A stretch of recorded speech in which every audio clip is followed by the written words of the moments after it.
നമസ്കാരം, ഞാൻ ഡോക്ടർ കീർത്തി സുരേഷ്. മറ്റൊരു പുതിയ വീഡിയോയിലേക്ക് എല്ലാവർക്കും സ്വാഗതം. പലപ്പോഴും സ്ത്രീകൾ നമ്മുടെ അടുത്ത് വന്ന പ്രഗ്നൻസിയുടെ അവസ്ഥയിൽ ഹസ്ബൻഡ് ഹെൽപ്പ് ചെയ്യുന്ന കാര്യങ്ങളും ഒക്കെ ഡിസ്കസ് ചെയ്യാറുണ്ട്. അതുപോലെ തന്നെ അത്ര കൺസിഡറേഷൻ ഒന്നും കൊടുക്കാത്ത ഇതൊക്കെ എല്ലാവർക്കും വരുന്നതല്ലേ, എല്ലാവരും പ്രസവിക്കുന്നില്ലേ, എൻ്റെ അമ്മയും എൻ്റെ ചേച്ചിയും ഒക്കെ പ്രസവിച്ചതല്ലേ, അവർക്കൊന്നും പ്രശ്നമൊന്നും ഇല്ലല്ലോ എന്നുള്ള മട്ടില് അവരുടെ പ്രശ്നങ്ങളെ ഇഗ്നോർ ചെയ്യുന്ന ഹസ്ബൻഡ്സിന്റെ കാര്യവും നമ്മളോട് ഡിസ്കസ് ചെയ്യാറുണ്ട്. അപ്പൊ ഇന്ന് നമ്മൾ സംസാരിക്കാൻ പോകുന്നതെന്ന് വെച്ച് കഴിഞ്ഞാല് ഹസ്ബൻഡ്സിന് ശരിക്കും പറഞ്ഞു കഴിഞ്ഞാൽ പ്രഗ്നൻസി സമയത്ത് എന്തെങ്കിലും റോൾ ഉണ്ടോ, അവർക്ക് എന്തെങ്കിലും കാര്യങ്ങളിൽ ഇപ്പൊ പ്രഗ്നൻസിയിൽ വുഡ് ബി മദേഴ്സിനെ ഹെൽപ്പ് ചെയ്യാനായിട്ട് സാധിക്കുമോ എന്നുള്ളതാണ് നമ്മൾ ഇന്ന് സംസാരിക്കാൻ പോകുന്നത്. അപ്പൊ ഈ പ്രഗ്നൻസി എന്ന് പറയുന്നത് നമ്മൾ സ്റ്റാർട്ട് ചെയ്യുമ്പോൾ എപ്പോഴും അതൊരു പ്ലാൻഡ് പ്രോസസ് ആയിരിക്കാനായിട്ട് പ്രത്യേകം ശ്രദ്ധിക്കുക. കാരണം എന്ന് വെച്ച് കഴിഞ്ഞാൽ ഫിസിക്കൽ ഹാർഡ്ഷിപ്സ് ഒക്കെ അമ്മമാർക്കാണെങ്കിലും അച്ഛന്മാർക്കും കൂടി ബാക്കി എല്ലാ തരത്തിലുള്ള റെസ്പോൺസിബിലിറ്റീസും വരും. ഒരു കപ്പിളിന്റെ തന്നെ ഒരു ലൈഫ് ചേഞ്ച് ചെയ്യുന്ന ഒരു ടേണിംഗ് പോയിന്റ് എന്ന് വേണമെങ്കിൽ ഒരു പ്രഗ്നൻസിയെ പറയാം. അപ്പൊ കഴിയുന്നതും എല്ലാ രീതിയിലും, ഇപ്പൊ ഫിസിക്കൽ ആയിക്കോട്ടെ, മെന്റലി ആയിക്കോട്ടെ, ഫൈനാൻഷ്യലി ആയിക്കോട്ടെ, എല്ലാ രീതിയിലും പ്രിപ്പയർഡ് ആയിട്ടിരിക്കുന്ന ഒരു സമയത്ത് പ്രഗ്നൻസി പ്ലാൻ ചെയ്യുകയാണെങ്കിൽ ആ ഫാമിലിക്ക് മൊത്തവും അതൊരു ഹാപ്പി ആയിട്ടുള്ള ഒരു കാര്യമായിരിക്കും. പക്ഷെ ഈ അൺപ്ലാൻഡ് പ്രഗ്നൻസീസ് ഒക്കെ ആവുമ്പോൾ ഒരു ബുദ്ധിമുട്ട് പൊതുവെ ഹസ്ബൻഡ്സിനും എല്ലാം കണ്ടുവരുന്നതായിട്ട് നമ്മൾ ഒ പിയിൽ കാണുമ്പോൾ തോന്നാറുണ്ട്. അപ്പൊ കഴിയുന്നതും പ്രഗ്നൻസി ഒരു പ്ലാൻഡ് പ്രഗ്നൻസി ആയിട്ട് ചെയ്യുക. അപ്പം എങ്ങനെയാണ് പ്രഗ്നൻസി പ്ലാൻ ചെയ്യേണ്ടത്, എന്തൊക്കെയാ അതിന് മുന്നൊരുക്കങ്ങൾ വേണ്ടതെന്ന് അതിനെ പറ്റിയൊക്കെ ഞാൻ ഓൾറെഡി ഒരു വീഡിയോ ചെയ്തിട്ടുണ്ട്. അപ്പം അതിലെന്തെങ്കിലും സംശയമുള്ളവര് ആ വീഡിയോ ഒന്ന് കണ്ടു നോക്കുക. ഇപ്പൊ നമ്മൾ പ്രഗ്നന്റ് ആയി എന്ന് വിചാരിക്കുക, ഒരു ലേഡി പ്രഗ്നന്റ് ആയി. അപ്പോ ഹസ്ബൻഡിന് ഏതൊക്കെ കാര്യങ്ങളായിരിക്കും ഹെൽപ്പ് ചെയ്യാൻ പറ്റുന്നത്? ഇപ്പോ ഇനിഷ്യലി തന്നെ നമ്മൾ കാർഡ് മേടിച്ചു നോക്കുന്നു, പോസിറ്റീവ് ആണെന്ന് കാണുന്നു. തീർച്ചയായിട്ടും ഒരു പ്ലാൻഡ് പ്രഗ്നൻസി ആണെങ്കിൽ രണ്ടുപേർക്ക് സന്തോഷമായിരിക്കും. അതിനുശേഷം അവർ ഹോസ്പിറ്റലിൽ വരുന്നു. അപ്പോൾ ഹോസ്പിറ്റലിൽ വരുമ്പോൾ കഴിയുന്നതും ഹസ്ബൻഡിന് പോസിബിൾ ആണെങ്കിൽ എല്ലാ ആന്റിനേറ്റൽ ചെക്കപ്പിനും അവരെ ഒന്ന് കൂടെ വരുന്നതായിരിക്കും നല്ലത്. കാരണം പല കാര്യങ്ങളും രണ്ടുപേരോടും ഡിസ്കസ് ചെയ്യാനുണ്ടാവും, പല കാര്യങ്ങൾക്കും രണ്ടുപേരെയും നമുക്ക് കാര്യങ്ങൾ ഇൻഫോം ചെയ്യാനുണ്ടാവും. പിന്നെ പൊതുവെ ബ്ലഡ് ടെസ്റ്റ് എന്ന് പറയുന്നതും സ്കാൻ എന്നൊക്കെ പറയുന്നതും പല ഗർഭിണികൾക്കും ഇച്ചിരി ഒരു പേടിയും ഒരു ഹെസിറ്റേഷനും ഒക്കെ ഉള്ള കാര്യങ്ങളാണ്. അപ്പൊ അതിനൊക്കെ കൂടെ ഒരു കമ്പാനിയൻ ഉണ്ടെങ്കിൽ അവർക്ക് കുറച്ചുകൂടി ഒരു സൈക്കോളജിക്കലി കുറച്ചുകൂടെ ഒരു പോസിറ്റീവ് ആയിരിക്കും അതിനെയൊക്കെ ഫേസ് ചെയ്യുമ്പോൾ. അല്ലെങ്കിൽ ഒരു തവണ പോയി ബ്ലഡ് ടെസ്റ്റ് എടുത്തു, ഒറ്റയ്ക്കായിരുന്നു, അപ്പൊ ഇച്ചിരി ഒരു നെർവസ്നെസ് ഒക്കെ ഉണ്ടായിരുന്നു, അപ്പൊ അടുത്ത തവണയും പോകുമ്പോൾ അയ്യോ ഇപ്പോഴും എന്റെ കൂടെ ആരും ഇല്ല എന്നുള്ള രീതിയിലൊക്കെ ആവുമ്പോൾ ചെക്കപ്പിന് വരാൻ തന്നെ ഗർഭിണികൾക്ക് ബുദ്ധിമുട്ടായിരിക്കും. അപ്പൊ അങ്ങനെയുള്ള സിറ്റുവേഷൻസിലൊക്കെ ഹസ്ബൻഡ് ഒരു സപ്പോർട്ടീവ് ആയിട്ടുള്ള സ്റ്റാൻഡ് എടുത്തു കഴിഞ്ഞു കഴിഞ്ഞാൽ നമ്മുടെ സൈഡിൽ നിന്നും ആക്ച്വലി ഡോക്ടേഴ്സിന്റെ പോയിന്റ് ഓഫ് വ്യൂ നിന്നും നമുക്കും കുറച്ചുകൂടി ഈസിയാണ്. പിന്നെ ചില ടെസ്റ്റുകളിൽ എന്തെങ്കിലുമൊക്കെ വേരിയേഷൻസ് ഉണ്ടാവും, ചിലപ്പോൾ ഷുഗർ ഉണ്ടാവും, അപ്പോൾ അവർക്ക് ഡയറ്റ് അഡ്വൈസ് ചെയ്യേണ്ടി വരും. അപ്പൊ ആ സമയത്ത് ഹസ്ബൻഡും കൂടി ഉണ്ടെങ്കിൽ നമുക്ക് കുറച്ചുകൂടി ഈസിയാണ്. ആക്ച്വലി അവരൊരു കപ്പിൾ ആയിരിക്കുമ്പോൾ അവർ രണ്ടുപേരും കൂടി ഡിസൈഡ് ചെയ്ത് ആ രീതിയിലായിരിക്കുമല്ലോ പിന്നെ കാര്യങ്ങൾ മുന്നോട്ട് കൊണ്ടുപോകുന്നത്. അപ്പം രണ്ടുപേരെയും അറ്റ് എ ടൈം നമ്മൾ ചെക്കപ്പിന് വന്നു കഴിഞ്ഞു കഴിഞ്ഞാൽ വളരെയധികം അവരുടെ പാർട്ടും ഈസി ആവും, ഞങ്ങളുടെ പാർട്ടും ഈസി ആവും.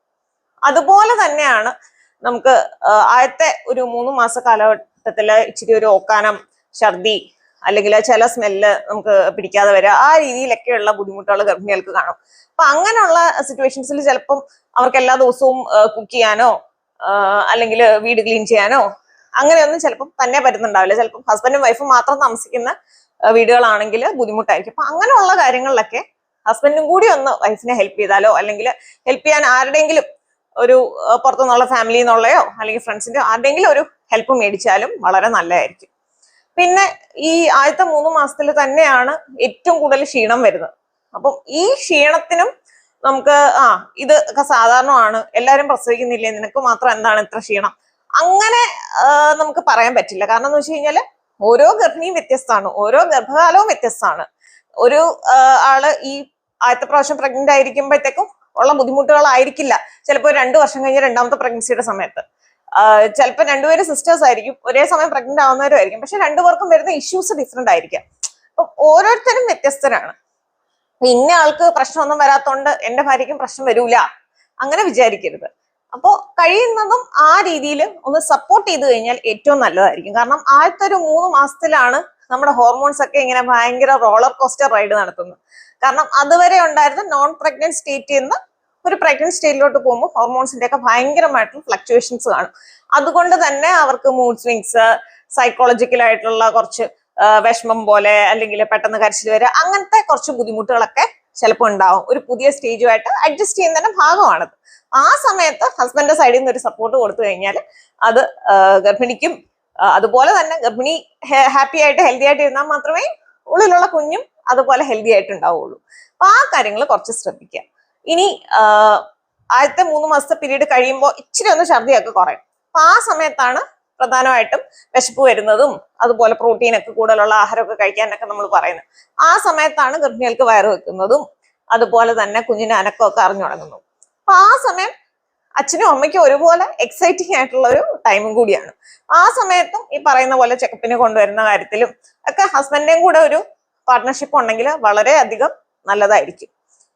ഇതൊന്നുമല്ല, ശരിക്കും അവസാനത്തെ ഒരു 3 മാസത്തിലാണ് ഏറ്റവും കൂടുതൽ ക്ഷീണവും ബുദ്ധിമുട്ടും ഒക്കെ വരുന്നത്.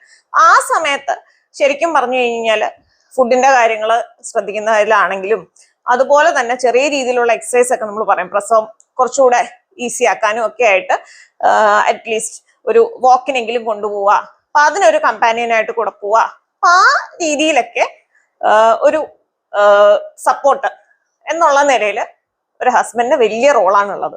കാരണം അതൊക്കെ ചെയ്യുമ്പോൾ ഗർഭിണി എന്ന് പറയുന്ന ആള് ഹാപ്പി ആയിരിക്കും. അതുപോലെ തന്നെ സ്വന്തം കാര്യത്തിൽ ടേക്ക് കെയർ ചെയ്യാനുള്ള ഒരാളുണ്ടല്ലോ എന്നുള്ള ഒരു സൈക്കോളജിക്കലി കുറച്ചുകൂടി പോസിറ്റീവ് ആയിരിക്കും. അപ്പൊ ഈ രീതിയിലൊക്കെ ഹസ്ബൻഡ്സിനെ തീർച്ചയായിട്ടും ഹെൽപ്പ് ചെയ്യാൻ പറ്റും. പിന്നെ ഡെലിവറിയുടെ ടൈം ആവുമ്പോൾ എങ്ങനെയാന്ന് വെച്ച് കഴിഞ്ഞാൽ ഹസ്ബൻഡ് അഥവാ എപ്പോഴും ഒപ്പമുള്ള ആളല്ല, കുറച്ച് ദൂരെയാണ് സ്റ്റേ ചെയ്യുന്നത്, അങ്ങനെയൊക്കെ ആണെങ്കിൽ തീർച്ചയായിട്ടും എന്തെങ്കിലും ഒരു എമർജൻസി വരുമ്പോൾ ഒരു ട്രാൻസ്പോർട്ടേഷൻ ഫെസിലിറ്റി തീർച്ചയായിട്ടും അറേഞ്ച് ചെയ്യാനായിട്ട് ശ്രദ്ധിക്കുക. കാരണം എമർജൻസിയിൽ ചിലപ്പോൾ ഹസ്ബൻഡ് അഥവാ വന്നെത്താൻ പറ്റിയില്ലെങ്കിൽ പെട്ടെന്ന് എന്തെങ്കിലും ഇഷ്യൂ ഉണ്ടായിട്ട് ഹോസ്പിറ്റലിൽ കൊണ്ടുപോകാനാണെങ്കിൽ ആ രീതിയിലുള്ള ഒരു ട്രാൻസ്പോർട്ടേഷൻ ഫെസിലിറ്റി അറേഞ്ച് ചെയ്ത് വെക്കുക. പിന്നെ ഡെലിവറിയുടെ സമയത്താണെങ്കിൽ ആക്ച്വലി സന്തോഷവും എക്സൈറ്റ്മെന്റും ആങ്സൈറ്റിയും ഒക്കെ ഉള്ള ഒരു പീരീഡ് ആയിരിക്കും ഈ ഡെലിവറി ഡേറ്റ് പറയുന്നതും, അല്ലെങ്കിൽ ഈ സമയത്ത് പ്രസവിപ്പിക്കാൻ പ്ലാൻ ചെയ്യുന്ന, അല്ലെങ്കിൽ സിസേറിയൻ ആയിക്കോട്ടെ അത് പ്ലാൻ ചെയ്യുന്നതൊക്കെ.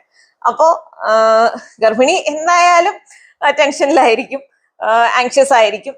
അപ്പോൾ അവർക്ക് സൈക്കോളജിക്കൽ സപ്പോർട്ട് കൊടുക്കാനായിട്ട് ഹസ്ബൻഡ്സ് കൂടെ ഉണ്ടാവണം എന്നാണ് ഏറ്റവും നല്ല കാര്യം. ഇനി ഡെലിവറി ആണെങ്കിലോ, ഇപ്പോ പല സ്ഥലങ്ങളിലും ഡെലിവറി നടക്കുന്ന നമ്മൾ ലേബർ സ്യൂട്ട് എന്ന് പറയും, അല്ലെങ്കിൽ ലേബർ കോട്ട്, അല്ലെങ്കിൽ ലേബർ റൂം, ആ സ്ഥലങ്ങളിൽ പല സ്ഥലങ്ങളിലും ഇപ്പോ ഹസ്ബൻഡ്സിനെയും കൂടി അലോ ചെയ്യാറുണ്ട്. അപ്പോ ഈ ബ്ലഡ് ഒന്നും കണ്ടാൽ പേടിയാവില്ല, തലറക്കൊന്നും പ്രശ്നം ഇല്ലാത്തവരാണെങ്കിൽ തീർച്ചയായിട്ടും വൈഫിന്റെ കൂടെ തന്നെ ഡെലിവറി സമയത്ത് നിൽക്കുക. അവർക്ക് ചിലപ്പോൾ ഇടയ്ക്കിടയ്ക്ക് വെള്ളം കുടിക്കാനുണ്ടാവും, അപ്പൊ വെള്ളം കൊടുക്കുക. അതുപോലെ കൂടെ നിന്ന് ഒരു ആശ്വസിപ്പിക്കുക, ഓക്കെ പെയിന്റെ കാര്യത്തിൽ. അതുപോലെ ഇപ്പം പെയിൻലെസ് ലേബർ നമുക്ക് അവൈലബിൾ ആണ്. അപ്പൊ അതിനെപ്പറ്റിയുള്ള കാര്യങ്ങളൊക്കെ ഡിസ്കസ് ചെയ്യുമ്പോൾ ഹസ്ബൻഡും വൈഫും കൂടി ഒരുമിച്ചുണ്ടാവുന്നതാണ് ഏറ്റവും നല്ലത്. കാരണം പ്രഗ്നൻസി എന്ന് പറയുന്നത് രണ്ടുപേരുടെയും കൂടി ഒരു ജേർണി എന്ന് വേണമെങ്കിൽ പറയാം. അപ്പൊ അതിലെടുക്കുന്ന എല്ലാ തീരുമാനങ്ങളും ഇൻക്ലൂഡിങ് ഏത് ഹോസ്പിറ്റലിൽ ഡെലിവറി ചെയ്യണം, ഏത് ഡോക്ടറെ കാണിക്കണം, പെയിൻലെസ് ലേബർ വേണോ വേണ്ടയോ, അല്ലെങ്കിൽ സിസേറിയൻ ആണ് പറഞ്ഞേക്കുന്നത്, അപ്പോ അതിനെപ്പറ്റി എന്തെങ്കിലും സംശയങ്ങൾ, ഇതൊക്കെ ഹസ്ബൻഡും വൈഫും ഒരുമിച്ച് ഡോക്ടറോടും കൂടി ഡിസ്കസ് ചെയ്ത് തീരുമാനിക്കുന്നതായിരിക്കും ഏറ്റവും നല്ല. സിറ്റുവേഷൻസിലൊക്കെ വൈഫ് മാത്രം ഡിസൈഡ് ചെയ്യുക, അല്ലെങ്കിൽ ഗർഭിണി മാത്രം ഡിസൈഡ് ചെയ്യുക എന്ന് പറയുന്നത് കുറച്ചൊരു ബുദ്ധിമുട്ടുള്ള കാര്യമായിരിക്കും. അപ്പൊ ആ സമയത്തൊക്കെ ഹസ്ബൻഡിന്റെയും കൂടി ഒരു ഈക്വൽ കോൺട്രിബ്യൂഷൻ ഉണ്ടാവുന്നതാണ് ഏറ്റവും നല്ലത്. പിന്നെ ഡെലിവറി ടൈമിലും ഞാൻ പറഞ്ഞ പോലെ തന്നെ കൂടെ നിൽക്കുക സാധിക്കുന്നവരാണെങ്കിൽ. പിന്നെ ഇപ്പോഴത്തെ ഫാഷൻ ഒന്ന് ബേബി മൂണാണ്. ബേബി മൂൺ എന്ന് പറയുമ്പോഴത്തേനും ഒരു 4 മുതൽ ഒരു 6 മാസം വരെ ട്രാവലിന് വലിയ ഇഷ്യൂസ് ഒന്നും ഇല്ലാത്തവരാണെങ്കിൽ ട്രാവൽ ചെയ്യാം, അത് പ്രശ്നമില്ല. അപ്പം ആർക്കൊക്കെ സേഫ് ആയിട്ട് ട്രാവൽ ചെയ്യാൻ പറ്റും, ട്രാവൽ ചെയ്യുമ്പോൾ ശ്രദ്ധിക്കേണ്ട കാര്യങ്ങൾ എന്തൊക്കെയാണെന്നുള്ളതിനെ പറ്റി ഞാൻ ഓൾറെഡി ഒരു വീഡിയോ ചെയ്തിട്ടുണ്ട്. അപ്പം അങ്ങനെ പ്ലാൻ ചെയ്യുന്നവരാരെങ്കിലും ഉണ്ടെങ്കിൽ ആ വീഡിയോ ഒന്ന് കണ്ടു നോക്കുക. പിന്നെ ഡെലിവറിയുടെ ടൈമിലാണെങ്കിലും ഇപ്പോ ഫാഷൻ കുഞ്ഞ് പ്രസവിച്ച് ഉടനെ തന്നെ അവരുടെ ഫാമിലി ഒരു ഫോട്ടോ എടുക്കുക, അല്ലെങ്കിൽ ഫ്രണ്ട്സുമായിട്ട് ഷെയർ ചെയ്യുക, അല്ലെങ്കിൽ ഫാമിലി ആയിട്ട് ആ ഒരു മൊമെന്റ് ഷെയർ ചെയ്യുക എന്നൊക്കെ പറയുന്നതിന് തീർച്ചയായിട്ടും ഒരു ഹസ്ബൻഡ് ആ സമയത്ത് അവിടെ അവൈലബിൾ ആയിരിക്കണം. അതർവൈസ് നമ്മൾ പൊതുവേ കാണുന്ന കാര്യമാണ്, ഇപ്പൊ ഒരു ഹസ്ബൻഡ് ഒരു ലേബർ കമ്പാനിയൻ എന്നാണ് നമ്മൾ അതിനെ പറയുന്നത്. അപ്പൊ അങ്ങനെ കമ്പാനിയനായിട്ട് ഉള്ള സ്ത്രീകൾക്ക് പൊതുവേ ആ ഒരു പ്രഗ്നൻസിയുടെ ലാസ്റ്റ് പ്രൊസീജിയർ എന്ന് പറയുന്നത് നമ്മുടെ ആ ഡെലിവറിയുടെ പ്രോസസ്സ് കുറച്ചുകൂടെ ഈസി ആയിട്ടും കുറച്ചുകൂടെ കോംപ്ലിക്കേഷൻസ് കുറഞ്ഞും അതുപോലെ കുറച്ചുകൂടെ അവര് സൈക്കോളജിക്കലി പോസിറ്റീവ് ആയിട്ട് എടുക്കുന്നതായിട്ടാണ് നമ്മൾ കണ്ടിട്ടുള്ളത്. അപ്പൊ സൈക്കോളജിക്കലി പോസിറ്റീവ് ആകുമ്പോൾ എല്ലാ പ്രോസസ്സും കുറച്ചുകൂടി സ്മൂത്ത് ആവുമല്ലോ. അപ്പോൾ ഡെലിവറി പ്രോസസ്സും അതുപോലെ തന്നെ. അപ്പം അങ്ങനെയാണ് നമ്മൾ പൊതുവേ ഇപ്പൊ കണ്ടുവരുന്നത്. അങ്ങനെ ഒരു കമ്പാനിയൻ ഉണ്ടെങ്കിൽ കുറച്ചുകൂടെ ഈസിയർ ആയിട്ടും അല്ലെങ്കിൽ കുറച്ചുകൂടെ ഫാസ്റ്റ് ആയിട്ടും ഡെലിവറി തന്നെ പ്രോഗ്രസ് ചെയ്യുന്നതായിട്ട് നമ്മൾ കാണാറുണ്ട്. പിന്നെ ഇൻ ബിറ്റ്വീൻ അഥവാ എന്തെങ്കിലും എമർജൻസീസ് ഉണ്ടാവുകയാണെങ്കിൽ ഹസ്ബൻഡ് കൂടെ നിൽക്കുകയാണ്, അപ്പോൾ കണ്ടുകൊണ്ട് നിൽക്കുകയാണെങ്കിൽ നമുക്ക് കൂടുതലായിട്ട് ആ സമയത്ത് എക്സ്പ്ലെയിൻ ചെയ്യേണ്ടി വരത്തില്ല. ഓൾറെഡി അവർക്കറിയാം ഇന്നതാണ് സംഭവിച്ചത്. ഇപ്പൊ പെട്ടെന്ന് കുഞ്ഞിന്റെ ഹൃദയമിടിപ്പ് കുറഞ്ഞു, അപ്പൊ അടുത്ത് വെച്ചിരിക്കുന്ന മെഷീനിൽ തന്നെ കാണും, അപ്പൊ എമർജൻസി ആണ് എന്ന് പറഞ്ഞ് നമുക്ക് അടുത്ത പ്രൊസീജിയറിലേക്ക് പോവാം. അല്ല ഈ ഗർഭിണി മാത്രമേ ഉള്ളൂ എന്ന് വിചാരിക്കുക, പിന്നെ നമ്മള് റൂമിൽ നിന്ന് ഹസ്ബൻഡിനെ വിളിച്ച് അല്ലെങ്കിൽ വീട്ടുകാരെ വിളിച്ച് ഇതാണ് സിറ്റുവേഷൻ, ഇങ്ങനെയാണ് ഹാർട്ട് ബീറ്റ്, ഇതായിരുന്നു നോർമൽ, ഇപ്പൊ കുറഞ്ഞു, അപ്പോ എമർജൻസി എന്നൊക്കെ പറഞ്ഞ് നമ്മൾ കൗൺസിൽ ചെയ്യാനും നമുക്കും കുറച്ചുകൂടെ ടൈം എടുക്കും, അവർക്ക് മനസ്സിലാക്കാനും കുറച്ചുകൂടെ ബുദ്ധിമുട്ടായിരിക്കും. അപ്പൊ അങ്ങനെയുള്ള ഡിലേ ഒക്കെ നമുക്ക് ഒരു പരിധി വരെ ആരെങ്കിലും ഇതുപോലെ ലേബർ കമ്പാനിയനായിട്ടുണ്ടെങ്കിൽ ഒഴിവാക്കാനായിട്ട് സാധിക്കും. അപ്പോ പ്രഗ്നൻസി എന്ന് പറയുന്ന ഒരു ബ്യൂട്ടിഫുൾ ജേണിയാണ്. അത് എപ്പോഴും ഹസ്ബൻഡും വൈഫും ഒരുമിച്ച് കൈ ഓർത്ത് പിടിച്ച് തന്നെ മുന്നോട്ട് പോകുന്നതാണ് ഏറ്റവും നല്ലത്. ഏതൊക്കെ പാർട്ടിൽ നമുക്ക് സഹായിക്കാൻ പറ്റും, ചിലപ്പോൾ ഫിസിക്കലായിരിക്കും, ഞാൻ പറഞ്ഞ പോലെ എന്തെങ്കിലും വീട്ടിലെ കാര്യങ്ങളൊക്കെ ചെയ്യുന്നതിൽ ഹെൽപ്പ് ചെയ്യുന്ന രീതിയിലായിരിക്കും, അല്ലെങ്കിൽ ചിലപ്പം ഒത്തിരി സ്ട്രെസ്ഡ് അല്ലെങ്കിൽ ഒത്തിരി ടെൻസ്ഡ് ആയിട്ടുള്ള വൈഫാണെങ്കിൽ അവരെ സൈക്കോളജിക്കലി കാം ചെയ്യാനായിരിക്കും.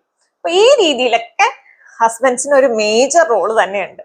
അപ്പൊ ഹസ്ബൻഡ്സ് ഇപ്പൊ പുറത്താണ് അല്ലെങ്കിൽ കറക്റ്റ് ആയിട്ട് അവൈലബിൾ അല്ല എന്നുള്ള ഒരു സിറ്റുവേഷനിലാണെങ്കിൽ ഫാമിലിയിലുള്ള പാരന്റ്സിന് ആർക്കെങ്കിലും ആ റോൾ എടുക്കാം. പക്ഷെ അവൈലബിൾ ആയിട്ടുണ്ടെങ്കിൽ തീർച്ചയായിട്ടും അവര് ഇതിനകത്ത് ആക്റ്റീവായിട്ട് ഇൻവോൾവ് ചെയ്യുന്നതാണ് അമ്മയുടെ ഹെൽത്തിന് നല്ലത്, അതുപോലെ തന്നെ കുഞ്ഞിന്റെ ഹെൽത്തിന് നല്ലത്. അപ്പൊ നിങ്ങൾക്ക് വീഡിയോ ഇഷ്ടപ്പെട്ടെന്ന് വിചാരിക്കുന്നു. ഇഷ്ടപ്പെട്ടെങ്കിൽ തീർച്ചയായിട്ടും ലൈക്ക് ചെയ്യുക. ഇതുപോലെ ഫാദേഴ്സ് ടു ബി ആവാൻ വേണ്ടി റെഡി ആയിരിക്കുന്ന ആരെങ്കിലും ഉണ്ടെങ്കിൽ അവർക്ക് ഷെയർ ചെയ്ത് കൊടുക്കുക. ഈ ചാനല് ഇതുപോലെയുള്ള ഇൻഫോർമേറ്റീവ് വീഡിയോസ് ആണ് ഞാൻ പോസ്റ്റ് ചെയ്യുന്നത്. അപ്പം അതൊക്കെ കാണാൻ താല്പര്യമുള്ളവരാണെങ്കിൽ തീർച്ചയായിട്ടും ഒന്ന് സബ്സ്ക്രൈബ് ചെയ്യുക. നിങ്ങൾക്ക് എന്തെങ്കിലും സംശയങ്ങളോ അല്ലെങ്കിൽ ഇപ്പൊ ഞാൻ പറഞ്ഞതിൽ എന്തെങ്കിലും ഒരു ക്ലാരിഫിക്കേഷനോ ഒക്കെ വേണമെന്നുണ്ടെങ്കിൽ തീർച്ചയായിട്ടും കമന്റ് ചെയ്യുക. മറ്റൊരു പുതിയ വീഡിയോ ആയിട്ട് വീണ്ടും കാണുന്നവരെ നന്ദി. Thanks for watching.